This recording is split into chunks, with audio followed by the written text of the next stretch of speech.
Il est également auteur de plusieurs livres, dont Le pleur et les rires dans la vie et le ministère.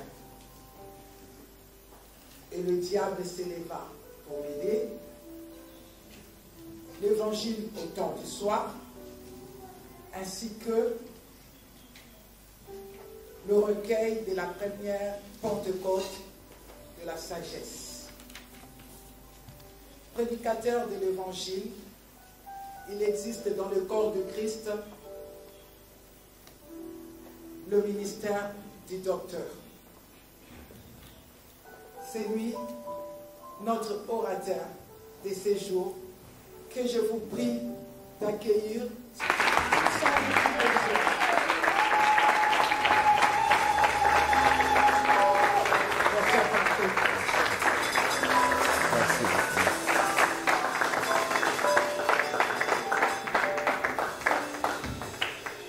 Merci, je vous prie de nous mettre.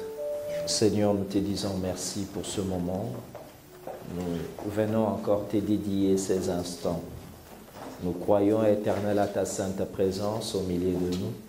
Daigne bénir chacune de paroles dans notre bouche et que cela édifie encore ton peuple et l'Église réunie en ces lieux. Mais aussi, nous te prions, Père, que tu touches au-delà de ce que nous sommes et de ce que nous pourrions agir pour que ton Église avance et que ton royaume aussi continue sa marche vers la gloire. Que ton nom seul soit élevé, car nous te prions, Père, en te promettant de te rendre toute la gloire, au nom puissant de Jésus. Amen. Amen, amen. Est-ce qu'on peut encore acclamer le Seigneur?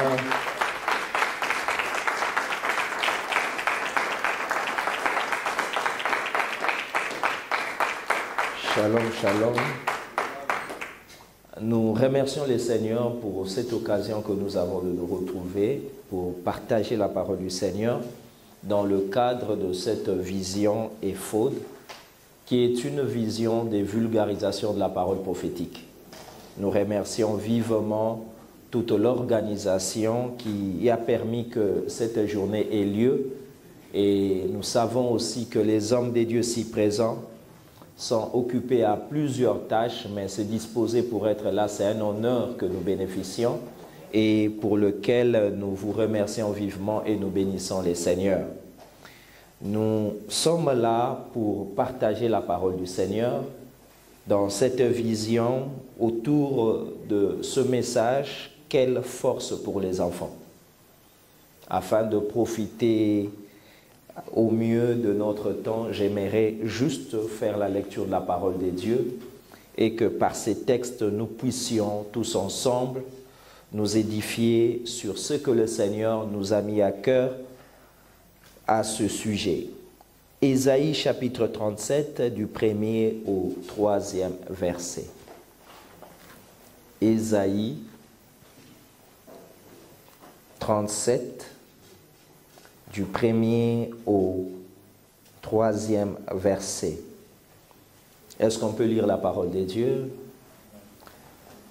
Lorsque le roi Ézéchias eut entendu cela, il déchira ses vêtements, se couvrit d'un sac et alla dans la maison de l'Éternel. Il envoya Éliakim, chef de la maison du roi, Shebna, le secrétaire, et les plus anciens des sacrificateurs, couverts de sacs, vers Ésaïe, le prophète, fils d'Amoz. Et ils lui dirent, « Ainsi parle Ézéchias. Ce jour est un jour d'angoisse, de châtiment et d'opprobre, car les enfants sont près de sortir du sein maternel, et il n'y a point de force pour l'enfantement. » Parole du Seigneur. Merci, nous pouvons nous rasseoir. Ce texte dont nous venons de faire la lecture est énoncé par le prophète Ésaïe, mais rapportant une situation qui s'est passée dans la vie du peuple juif. Ézéchias, qui était roi, qui dirigeait, parce qu'un roi est établi par Dieu, afin de protéger, de conduire et de juger son peuple. Et Ézéchias vit une situation dans l'exercice de son ministère qui nous amène à comprendre quelque chose. C'est que ce texte commence en disant « ayant entendu ». Tout est fonction dans la vie de notre entente, de notre compréhension. Ayant entendu, ayant compris, ayant réalisé. Ne peut réaliser que celui qui se dispose à une observation. Nous tous, nous pouvons voir les mêmes choses. Nous pouvons entendre les mêmes choses. Mais si nous ne disposons pas à un discernement, nous ne pourrions pas saisir le fond de ce que nous vivons. Nous sommes tous spectateurs de la réalité et même acteurs. Mais ce que nous puisons de ce que nous vivons diffère d'une personne à une autre selon les instruments que nous utilisons pour appréhender ce qui nous arrive. Ici, c'est le roi. Ici, c'est le numéro 1. J'aimerais dire c'est l'homme le plus informé. Ici, c'est le roi qui dit que je viens d'entendre quelque chose. Je viens de comprendre quelque chose. Ce ne sont pas les avis, mais les avis analysés, traités, qu'on amène au roi car il est entouré par plusieurs conseillers. Le roi dit, j'ai réalisé quelque chose. Parce que la dimension capitale en ce temps de la fin, c'est comprendre au-delà de ce que l'on voit. Nous tous, nous pouvons voir, mais ce qui se cache derrière ce que l'on voit, c'est ce qui est la part des enfants de Dieu. Nous sommes comme à un moment où dans Jean 12, il est dit, Jésus prie au Seigneur, glorifie ton nom. Une voix s'est fait entendre, je l'ai glorifié et je le glorifierai encore. Mais ceux-là qui étaient tout autour ont dit, c'est un tonnerre.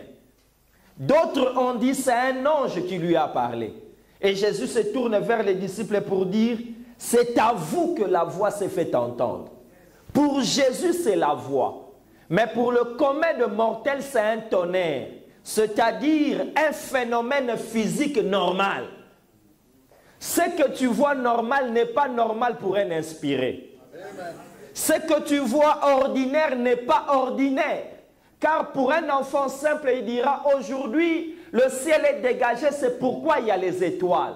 Mais pour le mage, ce n'était pas normal. Pour le mage, c'était la prophétie de la naissance d'un grand roi. Le roi dit, j'ai réalisé. En ce temps de la fin, notre compréhension, notre clairvoyance est plus que demandée. Et nous venons demander au roi, qu'est-ce que tu as compris? En regardant ce que tu as eu comme rapport, pour toi le roi, qu'est-ce que tu as compris? Le roi a dit, j'ai compris qu'aujourd'hui, c'est un jour d'angoisse, de châtiment et d'opprobre. Laisse-moi te dire, le roi n'a pas compris ce qui se passe, mais le roi a compris le jour. C'est que la meilleure compréhension commence par le temps. Celui qui n'a pas discerné les temps ne comprendra jamais ce que Dieu est en train de faire.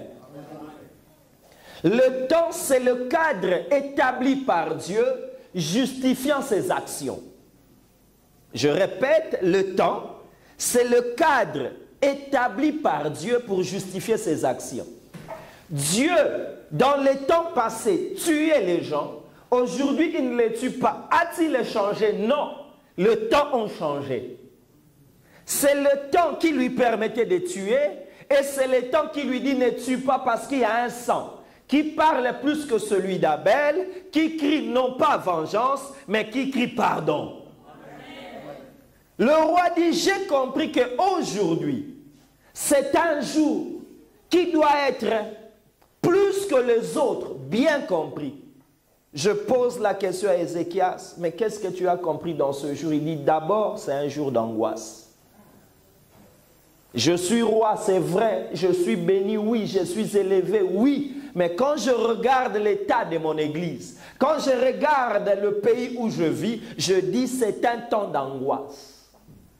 Et je peux me dire, ce qui a été dit plusieurs millénaires avant, actuellement c'est la même chose. Le message que je suis venu t'apporter, c'est que ce jour, c'est un moment d'angoisse. Pourquoi un moment d'angoisse? Parce que il y a encore un désintéressement prononcé à la vie divine. Quelqu'un me dira, mais il y a plusieurs églises. J'ai dit oui, on peut se désintéresser de Dieu même dans le temple. Je répète encore, on peut même aller à l'église chaque dimanche et ne pas trouver intérêt à la divinité. Parce que dans le temple, il n'y a pas que Dieu. Il y a aussi les marchands, il y a aussi les sacerdoces, il y a aussi l'autel. Mais Dieu est dans le lieu très saint.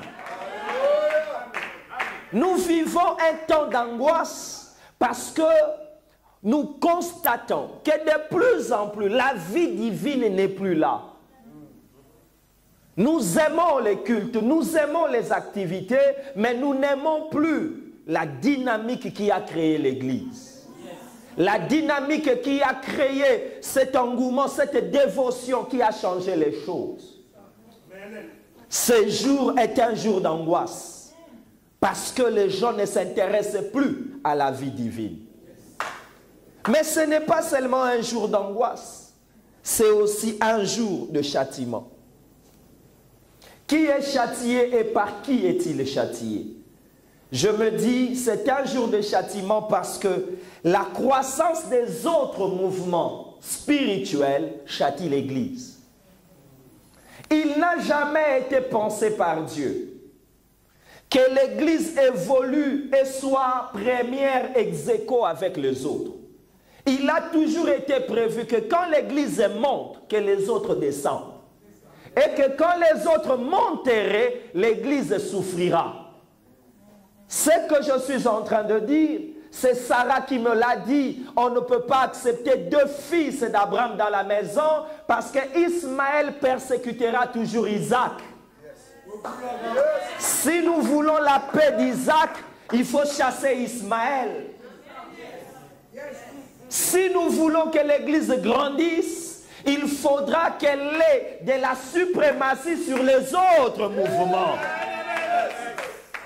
C'est un jour de châtiment parce que la décroissance de l'Église nous rend faibles et nous fait vivre des persécutions à plus d'un titre. Le roi dit non, c'est un jour de châtiment. Nous sommes châtiés par plusieurs mesures. Nous sommes châtiés parce que la loi de la démographie nous dit que nous sommes plus nombreux. Et les politiques n'obéissent qu'à la loi de la majorité. Comment tenir compte de ce que nous sommes alors que nous ne pesons pas? Je pense à une petite réflexion qui a été faite. Cette réflexion, c'est que pendant le confinement, on a commencé à déconfiner progressivement. Mais les églises étaient déconfinées en dernier lieu. Pourquoi? Simplement parce qu'ils étaient placés comme des lieux de loisirs et non des unités de production. Je prie le Seigneur que tu comprennes que nous sommes pendant un moment de châtiment à cause de la croissance des autres mouvements.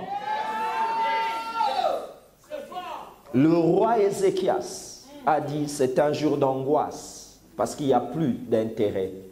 Mais c'est aussi un jour de châtiment parce que les autres mouvements montent et que l'Église est à la traîne. Pas seulement un jour d'angoisse, pas seulement un jour de châtiment, mais aussi un jour d'opprobre. Je me suis posé la question, Seigneur, comment est-ce un jour d'opprobre? Il m'a fait comprendre que l'opprobre, c'est parce que le sacerdoce a été désacralisé. Nous vivons l'opprobre parce que le sacerdoce est désacralisé. En interne comme à l'externe. Nous venons à l'église, mais le regard que l'église a de ceux-là qui travaillent dans le sacerdoce n'est plus le regard qui est dit dans Lévitique. Tu regarderas un sacrificateur comme saint. En interne, l'homme de Dieu n'est plus considéré et à l'externe, il est taxé d'un marchand de rêve.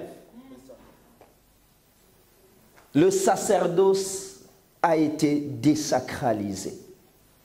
Et je me dis, avec ces tableaux, ne pensez pas à un futur meilleur, parce que l'Église est là.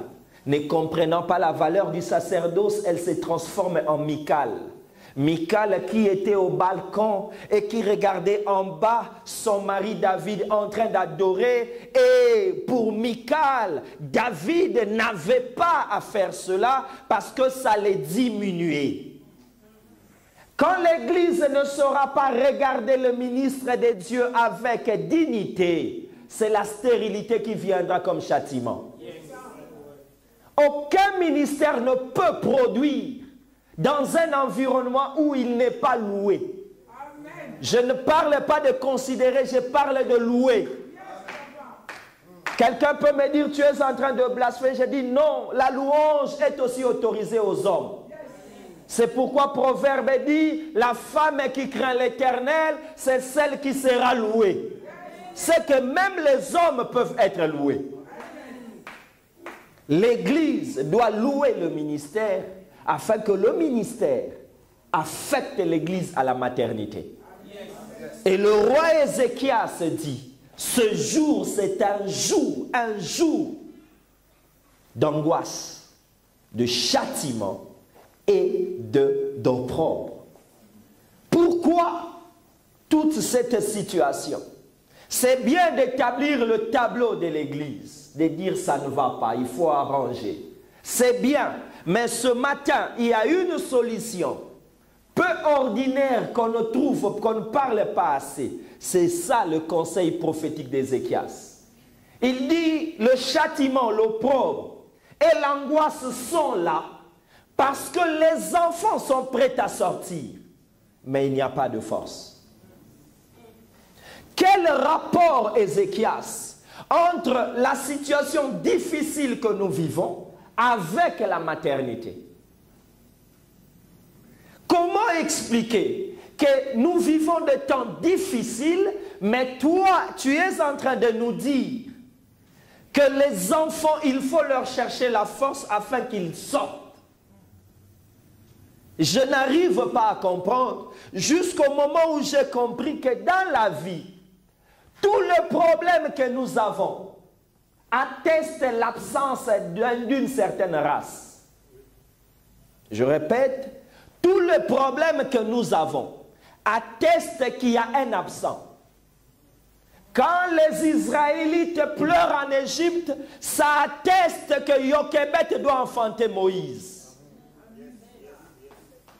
Quand le sol est maudit, cela dit qu'il faut un Noé.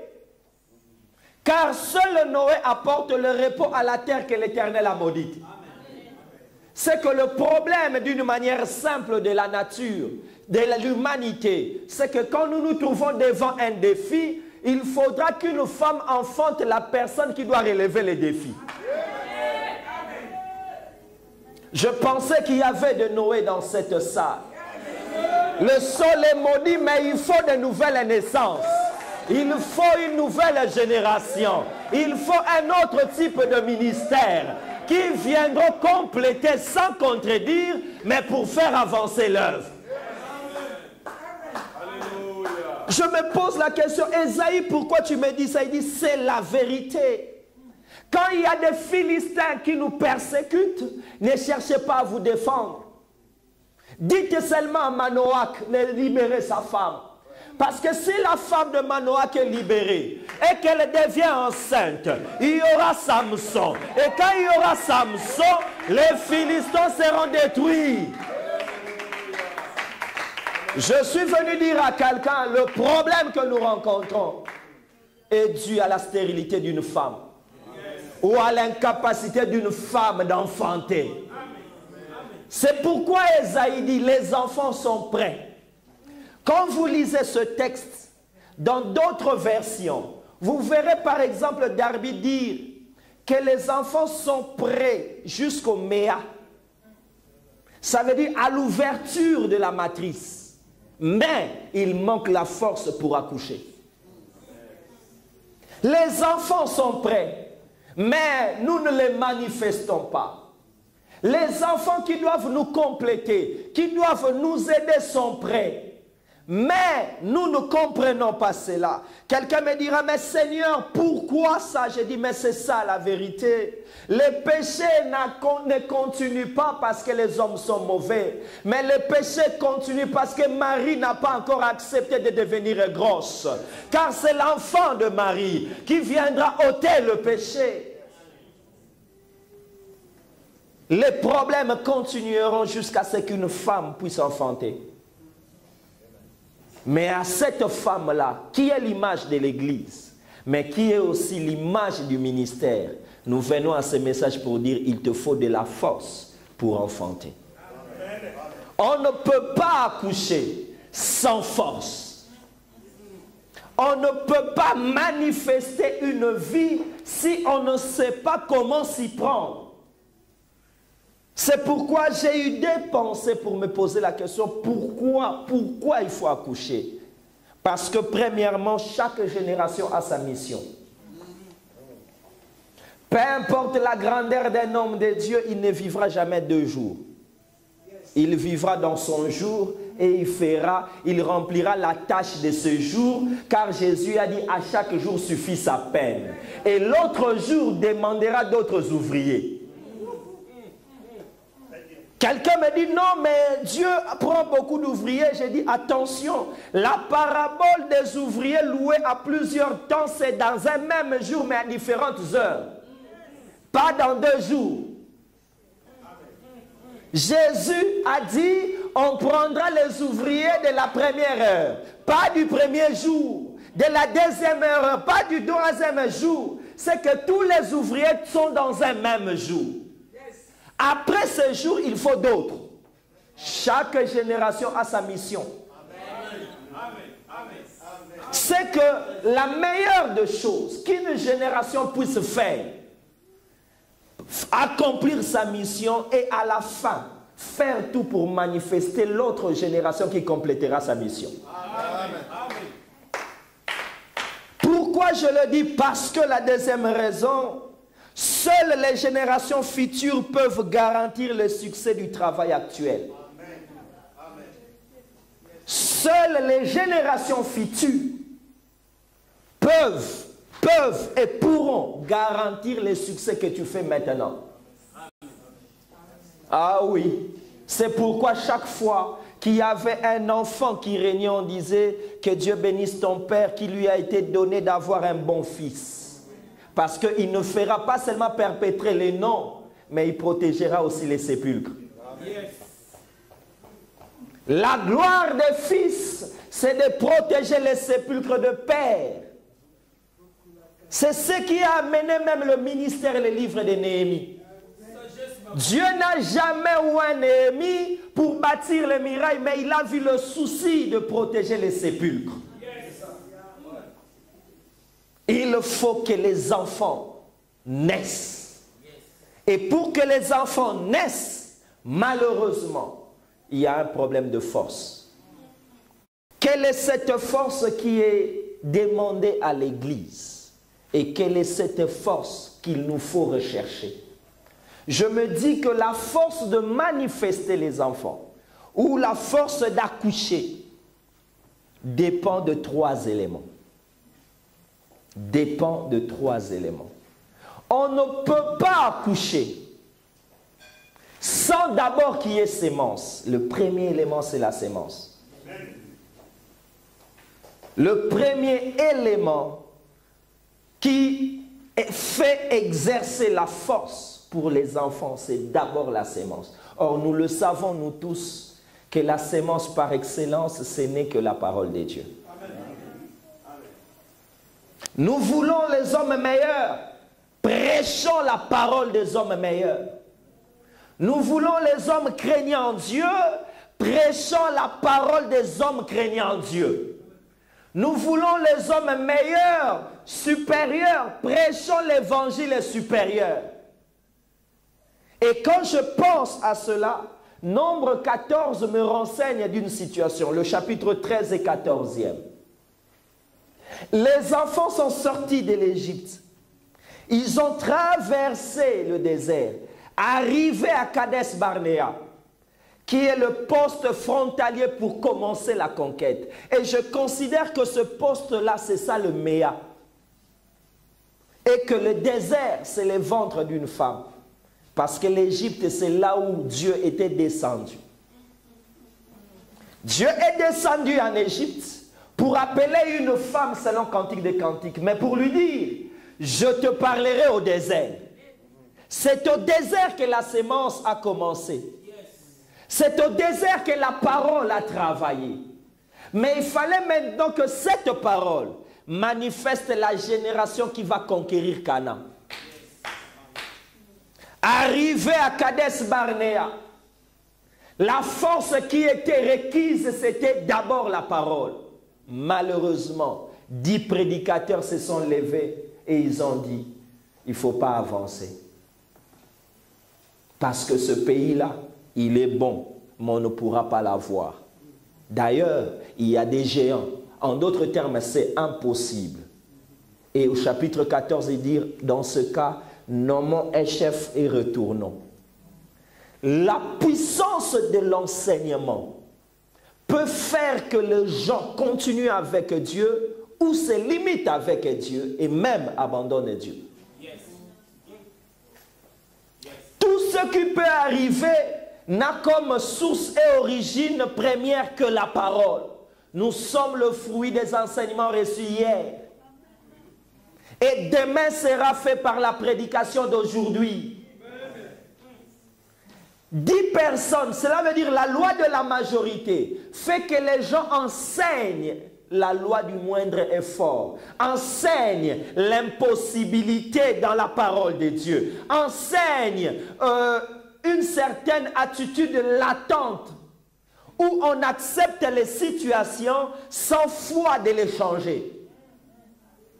Au lieu d'influencer le monde, nous sommes devenus influencés par le monde en nous adaptant. Pourquoi? Parce que 10 personnes se sont levées et on a crié à leur évangile parce qu'ils sont prioritaires. Parmi les 10, il y avait toutes les tribus, moins Josué et Caleb. Josué est de la tribu d'Ephraïm. Caleb est de la tribu de Juda. Quelque part, je me dis, c'est que Dieu est en train de me dire dans la vie, fais attention à celui qui te guide. Fais attention au message que tu entends.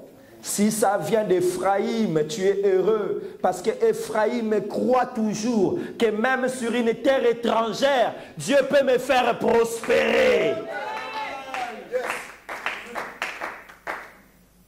Si c'est Judas, tu es béni parce que Judas est 4e, mais ça ne l'empêche pas de prendre la direction, car il est le lion de la tribu. Il avance et ne recule jamais. Il n'a peur de personne. Il ne rentre jamais sans avoir pris sa proie, déchiré ses blessés et bu le sang.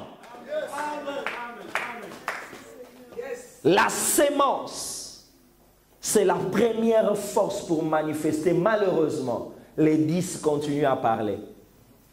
Les 10 qui parlent parmi eux, j'aimais épingler Ruben. Il est l'aîné, il a le droit d'aînesse, mais il n'a jamais regardé les choses comme le Père voulait. C'est pourquoi Ruben dira même pendant la conquête, à quoi bon traverser les Jourdains, il faut rester ici. Et il va influencer Gad et la demi-tribu de Manassé. Ruben n'est jamais passé le Jourdain. Ruben représente ces prédications qui te disent, comme tu n'arrives pas à faire ce que Dieu te demande, tu peux au moins chercher une adaptation. Dieu ne demande jamais l'impossible à l'homme. Il ne lui demande que ce qu'il a disposé les circonstances pour le permettre d'accomplir cela. Quand il disait à Jésus, tu seras le roi, Jésus n'a pas fait de campagne. Jésus n'a jamais cherché, même le manteau royal, mais il avait prévu les soldats pour le revêtir de cela. Il n'a pas acheté de couronne, mais les soldats sont allés même avec les épines. La parole sur toi s'accomplira. Même par tes ennemis, ils accompliront la prophétie sur ta vie. Ma Bible me dit que la parole, c'est la sémence. C'est ce qui peut faire manifester les enfants. Sans la sémence, il n'y aura rien. Sans la sémence, rien ne pourra changer. Et les prédications, les enseignements que nous recevons ont tendance plus à décourager les enfants dans le sein maternel que de le motiver à dire sortez. Parce que n'oubliez pas, entre nous, il est mieux préférable d'être dans le sein d'une mère que de sortir. Selon moi. Voici les avantages. Dans le sein maternel, il ne fait ni froid ni chaud. La température est réglée par Dieu. Le chauffage gratuit. Dans le sein maternel, tu n'as pas besoin de pleurer pour qu'on te fasse allaiter. Tu manges comme toi tu veux. Cela veut dire, dans le sein maternel, il ne fait ni jour ni nuit. C'est comme si tu vivais l'éternité. Mais ces petits avantages ne sont rien par rapport à la beauté de l'existence. Je dis à quelqu'un, peut-être tu es sous-logé par quelqu'un, mais Dieu t'appelle à l'indépendance. Dieu t'appelle à la liberté. Et tu ne pourras accomplir ta destinée en restant dans les seins maternels. Il faut sortir. Voici la vie consciente par rapport à la sémence que tu porteras. Tu ne prendras pas de vin ni de liqueurs fortes. Tu ne prendras pas de vin ni de liqueurs fortes. Je réfléchis à cela. Oui, aujourd'hui la science ou la médecine dit bon ouais, c'est pas bien l'alcool pour une femme grosse. Je suis d'accord. Mais je peux avancer dans mon raisonnement pour dire le vin rend la vie joyeuse. Pourquoi interdire à cette femme le vin qui rend la vie joyeuse? Parce qu'il porte la sémence. J'ai compris. Pour produire une certaine génération meilleure, il faut se priver de certains plaisirs. Certains plaisirs sont permis, mais non autorisés à cause de la sémence. À cause de la sémence. La vie consciente par rapport à la sémence me dit non, fais attention. Fais attention. Ne t'adonne pas trop au plaisir, ça peut déranger la sémence que tu as. Sarah a le sein pour avoir le roi. Mais la femme de Manoah, qu'on lui dit, puisque tu as déjà un homme grand, ne prends pas de vin. J'ai dit, ah Seigneur, c'est tout. Il dit, non, fais attention. Même Marie aussi peut compléter l'enseignement. Marie ayant reçu la sémence, on ne lui a pas dit toutes ces choses. Mais il y a quelques détails que j'aimerais épingler. La Bible dit, ayant été pris par Joseph, jusqu'à ce qu'elle ait enfanté, Joseph ne l'a pas connu. J'ai dit, Seigneur, c'est quoi ça? Il est attesté humainement qu'une femme grosse doit avoir encore plus de rapports intimes, ça nourrit et ça le facilite pour l'accouchement. Mais pourquoi cette génération Jésus, Joseph ne touche pas? On dit fais attention. Se coupler avec un homme, c'est une alliance. Il y a certaines alliances qui ne sont pas mauvaises, mais qui peuvent détruire ceux qui viendront après. À cause de ceux qui te regardent, fais attention avec qui tu habites. Fais attention avec qui tu marches. Fais attention avec qui tu collabores. Je suis ta femme, mais ma sémence ne me permet pas d'être avec toi maintenant. Laisse-moi d'abord, jusqu'à ce que la génération sera manifestée. Peut-être le Seigneur permettra. Homme de Dieu, ne te décourage pas et ne pleure pas beaucoup de certaines privations que Dieu te donne. C'est à cause de la sémence que tu portes. C'est à cause de la mission que tu portes. C'est à cause de la charge que tu portes. La sémence manifeste, c'est la force pour les enfants. La vie consciente par rapport à la sémence. Et à la fin, Quelle sagesse. À la fin, toute femme pour accoucher doit pousser. Sémence, vie consciente, et à la fin, pour toi qui écris comme moi j'ai pensé. Pousser, virgule, pousser. Pousser, pousser. Pousser, pousser. Qu'est-ce que j'appelle pousser, pousser? Pousser, l'enfant est là. Mais sans travail, il ne sera jamais manifesté. Je dis à quelqu'un, tu auras les successeurs par le travail. Tu auras les adjoints par le travail. Tu auras les disciples par le travail. Tout ce que tu veux avoir, pousser et pousser. Pousser, pousser. Quelle force pour les enfants, pousser, pousser. Et quand j'écrivais, il y a une voix qui me dit, fais attention. Il ne faut pas non plus pousser n'importe comment. Voici la sagesse.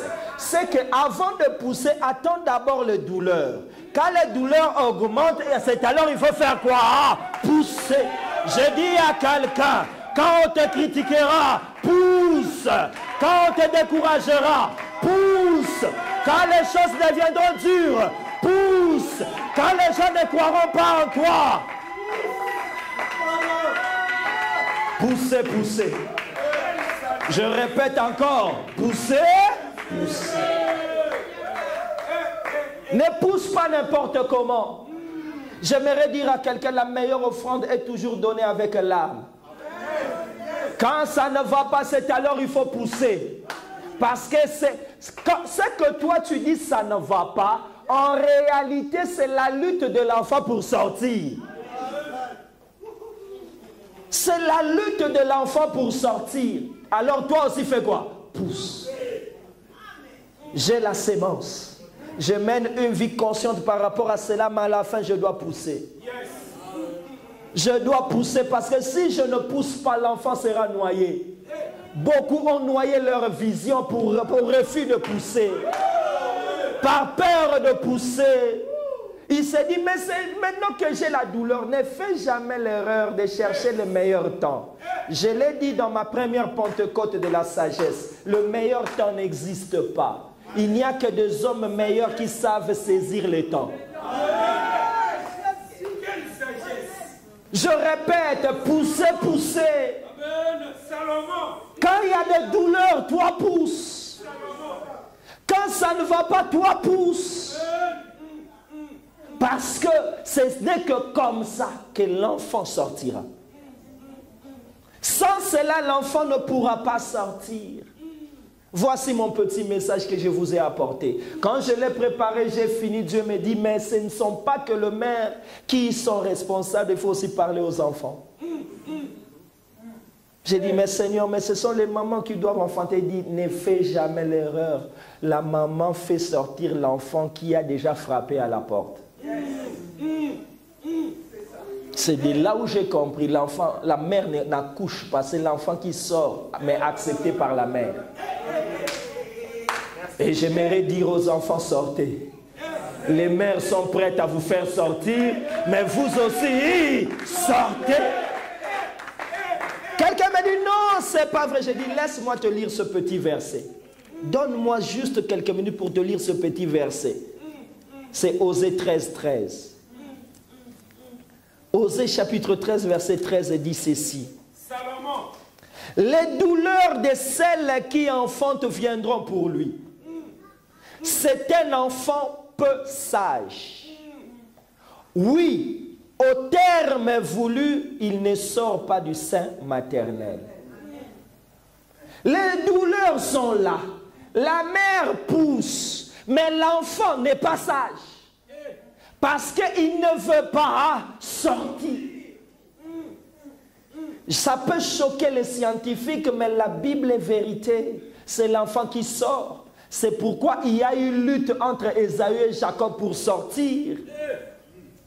Si ça dépendait de la mère, les enfants seraient sortis sans combat. Mais pourquoi il est dit que les enfants se disputaient pour sortir?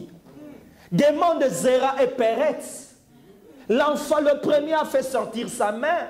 C'est que dans le sein maternel, c'est l'enfant qui prend la décision de sortir. Et l'enfant qui ne sort pas, ma Bible l'appelle peu sage. C'est une manière polie pour dire il est insensé. Parce que quand on dit peu sage, c'est qu'il n'est pas sage. Quand il n'est pas sage, c'est qu'il est insensé. Je suis venu dire à quelqu'un, il y a aussi des enfants peu sages qui bénéficient de tout environnement pour être manifestés, mais qui ne profitent pas. C'est comme ça que je dis, un enfant peu sage, premièrement, c'est un enfant qui ne comprend pas le temps. Qui ne comprend pas le temps. Pour lui, il attend qu'en se levant un jour, que ce soit écrit dans le ciel comme un arc-en-ciel, c'est ton jour. J'aimerais rappeler à quelqu'un, le jour qui sera ton jour, ce sera aussi le jour de tes ennemis, mais on appellera ça ton jour parce que tu as pris les dessus sur tes ennemis dans ce jour-là. C'est qu'il n'y a pas un jour approprié pour toi, mais c'est plutôt ta sagesse qui te fera profiter de cela. Un enfant peu sage, c'est un enfant qui ne comprend pas le temps. Mais un enfant peu sage, c'est aussi un enfant qui ne saisit pas les opportunités. Qui ne saisit pas les opportunités. J'aimerais dire à quelqu'un, une opportunité, c'est un cadeau au porteur et non nominatif. Il n'y a pas de nom dans une opportunité. Mais celui qui prend l'opportunité, ça devient pour lui. C'est un chèque au porteur et non un chèque nominatif. L'enfant peu sage ne comprend pas le temps. L'enfant peu sage ne saisit pas les opportunités. Et l'enfant peu sage, il n'agit pas parce que les lésions les dominent. Qu'est-ce qu'ils diront? Qu'est-ce qu'ils penseront? Ils croiront que je suis en train de me vanter. Se vanter n'est pas un péché, c'est s'enorgueillir qui devient un péché. Nous prions le Dieu le plus vantard du monde. Il s'appelle Jésus-Christ. Dans sa parole, il est écrit, afin que l'on sache qu'en dehors de moi, il n'y a pas d'autre Dieu. Accepte que je te dise, oui, enfant, agis sans tenir compte de les ondits. Parce qu'en réalité, entre les acclamations et les buts marqués, qu'est-ce qui précède l'autre? Entre les acclamations et les buts marqués, qu'est-ce qui précède? C'est les buts marqués. Donc, en d'autres termes, aussi longtemps tu ne veux pas tirer pour marquer les buts, les acclamations aussi t'attendent. Alors que toi, tu attends les acclamations pour tirer. Je n'attendrai pas les acclamations. Poussez, poussez. Je n'attendrai pas les encouragements. Poussez, poussez. Je n'attendrai pas les soutiens. Je n'attendrai pas les subventions. Je n'attendrai pas les prophéties des autres. Un enfant peu sage ne comprend pas. Et ce matin, je suis venu te dire, ce que je viens de dire, ça ne vient pas d'ailleurs, c'est dans la Bible.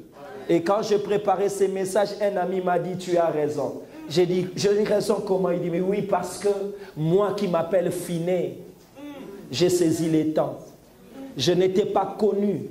Dans la génération, je n'avais rien. Je ne comprenais rien. On ne parlait que de mon grand-père. J'ai dit, ah bon, ton grand-père, c'est qui dit Aaron. Ah bon? Mais tu n'étais pas voué à être connu parce que tu étais sous l'ombre d'un grand. Il dit, oui, c'est la vérité. J'ai dit, ah bon? Et ton père, c'est qui? Éléazar. Mais c'est encore un grand. Mais comment tu es alors connu? Il dit, parce que je n'étais pas peu sage. J'ai compris les temps. Les temps que j'ai compris, c'est que pendant les plaines de Moab, dans Nombre 25, tout le monde voyait les désordres, mais il ne faisait rien. Moi, j'ai pris mon épée. Je suis allé tuer ces gens-là. Et Dieu m'a dit, tu es un enfant sage. C'est par toi que la génération va commencer. C'est par toi, un autre type d'enfant va commencer. C'est par toi qu'un esprit nouveau va commencer. Je suis venu dire à quelqu'un, une génération.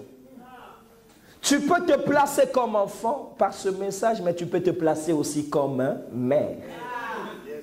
Nous tous, tels que nous sommes là, nous sommes mères. Travaillons pour que des hommes naissent de nous. Mais nous sommes aussi enfants. Saisissons le temps pour manifester ce que Dieu attend de nous. Ce jour est un jour d'angoisse, où les mouvements remplissent les lieux parisiens. Les églises existent dans le papier et dans les communautés, mais pas dans l'impact dans la cité. C'est un jour de châtiment, car l'église n'a pas de voix, ni dans mon pays, ni ici. L'église ne parle pas. Les gens de l'église parlent, mais l'église elle-même n'a pas de voix. Pourquoi? Parce qu'on dira, qu'est-ce que vous représentez? C'est un jour d'opprobre, parce qu'il devient de fois moins bon, moins sage de se présenter comme un homme de Dieu. À cause du travail encouragé par le diable et facilité par les ignorants chrétiens. Facilité par les ignorants chrétiens. Parce que laisse-moi te dire, en dehors de Jésus, toute personne que tu aimes dans la Bible a eu des défauts et a fait des fautes. Non pas seulement parce qu'il était faible, mais parce qu'il voulait attester qu'il a été sauvé par la grâce. Comment vous voulez maintenant qu'en 2023, seuls les anges soient vos pasteurs? C'est un jour d'opprobre. C'est un jour d'opprobre parce que l'Église elle-même sacrifie ses héros. L'Église elle-même crucifie, flagelle ses ministres, ses meilleurs poulains et ses meilleurs guerriers. Je suis venu dire à quelqu'un, laisse-moi te le rappeler, cette réflexion simple que j'ai faite, c'est dans mon livre « Et le diable se leva ». Laisse-moi te dire qu'aucun péché n'est rapporté dans la Bible parlant de Barthélemy l'apôtre. Aucun péché.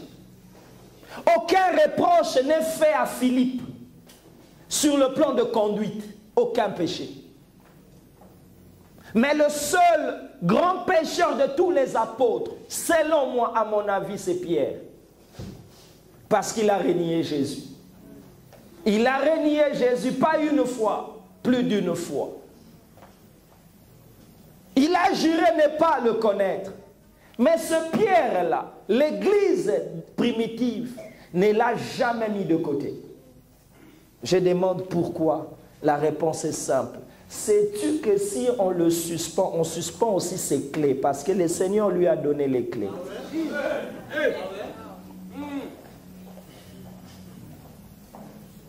Sais-tu réellement que Pierre, là que tu vois, il est le seul orateur de la convention de la Pentecôte? Salomon. À cause de cela, il faudra toujours le maintenir et le protéger. L'Église n'avance pas, non pas parce qu'on ne prie pas, parce que le classement ne correspond pas.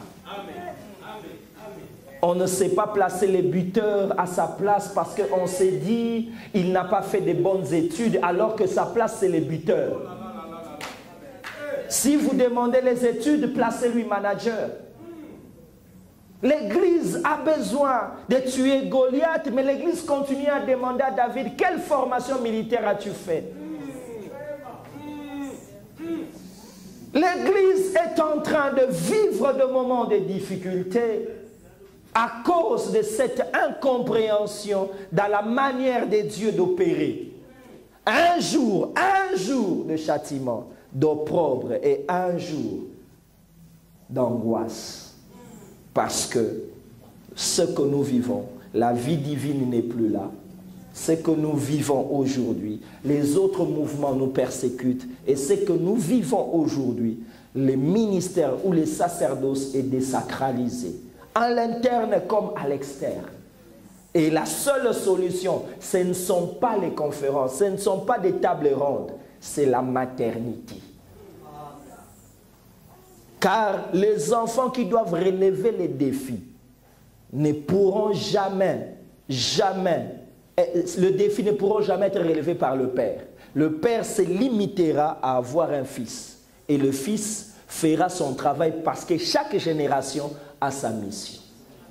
Ce que je dis, c'est simple. Ce que je dis est simple simplement parce que l'histoire d'Israël et de la Bible n'est qu'une histoire de ce message. Abraham a été vu juste devant Dieu. Dieu lui a dit, ce pays t'appartiendra. Il a vu le pays, mais lui-même n'a pas bien profité parce qu'il était seul. Il fallait qu'il ait Isaac. Et Isaac est devenu riche pour être réellement le propriétaire. Mais il était seul parce qu'il n'avait que 2 fils.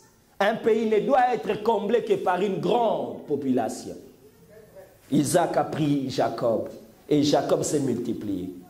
Mais Jacob, en se multipliant, en attendant qu'il se multiplie, la famine est venue. Jacob a dit, Joseph, tu peux continuer parce que moi je ne saurais pas faire survivre ce peuple. Et Jacob a dit, vous accepterez le déménagement pour un peu de temps parce que le pain ne se trouve pas ici. Joseph les a amenés en Égypte, ils se sont multipliés. Et lorsqu'ils ont atteint le nombre que Dieu voulait, Joseph a dit, moi je me repose, c'est toi maintenant la génération Moïse. Et Moïse l'a fait sortir. Mais Moïse, en le faisant sortir, pour aller lui-même étant prince, il ne savait pas comment combattre. Il a appelé Josué, il a dit, tu es conquérant, tu peux conquérir alors. Josué va amener le peuple pour entrer. Chaque fois, c'est la force qui est donnée aux enfants qui garantit la pérennité du travail de père. Josué leur donnera le pays. Ils arriveront dans ce pays-là, mais ils se diront, mais on est là, mais il y a des ennemis partout, que faire? C'est comme ça que David se levera, comme l'enfant, pour protéger ce pays. Mais même si on a ce pays, le Dieu qui nous a donné ce pays a besoin d'être adoré. On lui dit, non, non, tu ne peux pas faire 2 choses à la fois. Tu appelleras Salomon et lui fera le temple. Salomon a fait le temple. Mais dans ce temple-là, les dieux-là étaient invisibles. Il fallait que la génération Jean-Baptiste vienne pour montrer ces dieux-là. Et quand on a vu ces dieux-là, on l'a compris. Tout le monde voulait l'adorer, il fallait que Pierre l'explique. Mais Pierre, en l'expliquant, il s'est limité aux circoncis. Il fallait la génération Paul pour amener ces dieux-là parmi les nations. Et Paul est complété par toi. Paul est complété par moi.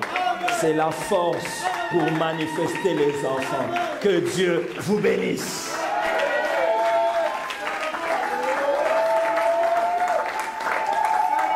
J'aimerais t'inviter pour 1 minute peut-être à dire un mot à Dieu. Nous ne pouvons pas écouter ces paroles sans nous disposer à Dieu afin qu'il nous fasse du bien. Juste dire un mot à Dieu. Juste dire un mot à Dieu. Juste un mot à Dieu. Juste un mot à Dieu.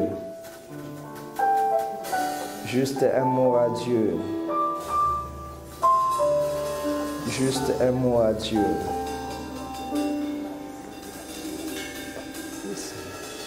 Juste un mot à Dieu. Juste un mot à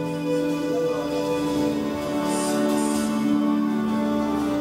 Juste un mot à Dieu.